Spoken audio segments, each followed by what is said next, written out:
नमस्कार मित्रांनो, मी डॉक्टर अक्षय वाघ. आपले संपूर्ण आरोग्य या चॅनल मध्ये आपले स्वागत आहे. सध्या आपण पाहतोय की आपल्या आजूबाजूला अनेकांना घसादुखी, घशाला सूज येणे किंवा घशामध्ये लाल फोड येण्याची समस्या मोठ्या प्रमाणावर जाणवत आहे. याला आपण घसादुखीची साथ म्हणू शकतो.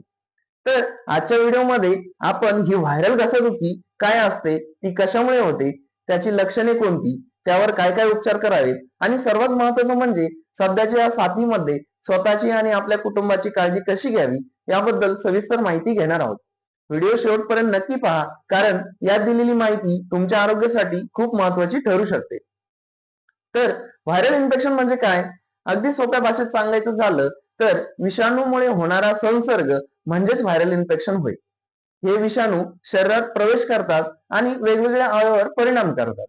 त्यामध्ये घशाच्या बाबतीत हे विषाणू घशातील नाजूक पेशींवर हल्ला करतात, ज्यामुळे घशाला सूज येणे, लालसरपणा येणे आणि वेदनाही होतात. सध्या जे काही घशाच्या साथीचे आजार चालू आहेत, त्यापैकी 80% पेक्षा जास्त इन्फेक्शन हे व्हायरल असतात. तर ही व्हायरल घसादुखी कशामुळे होते?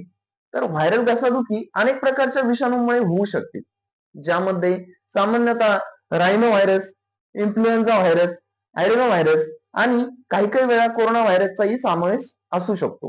पण मुख्यतः सध्याचा व्हायरल फ्लू हा हवामानातील बदलामुळे पसरतो.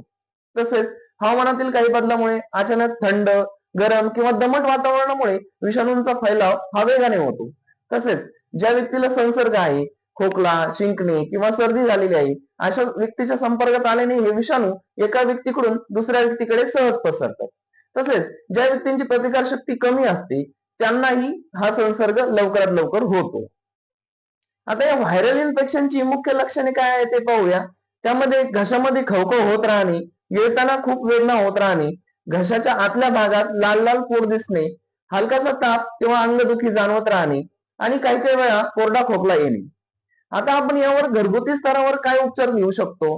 तर पहिलं म्हणजे दिवसातून 3 ते 4 वेळा कोमट पाण्यात मीठ आणि हळद टाकून गुळण्या करा. दुसरं, जास्तीत जास्त कोमट पाणी पित राहा.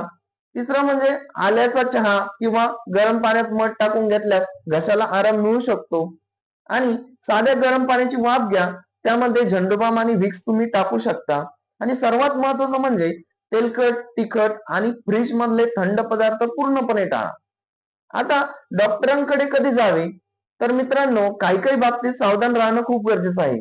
त्यामध्ये जर तुम्हाला थंडी किंवा ताप 2-3 दिवसापेक्षा जास्त कालावधीमध्ये येत असेल किंवा श्वास घ्यायला त्रास होत असेल, तर घरगुती उपचारांवर अवलंबून न राहता त्वरित आपल्या डॉक्टरांना भेटून घ्या. सध्याची ही साथ रोखण्यासाठी मास्कचा वापर करा आणि हात स्वच्छ ठेवा. स्वतःच्या आणि आपल्या कुटुंबाची काळजी घ्या. हा व्हिडिओ जर आवडला असेल तर नक्की लाईक करा आणि आरोग्य संबंधित अशाच माहितीसाठी आमच्या चॅनलला सबस्क्राईब करा. धन्यवाद.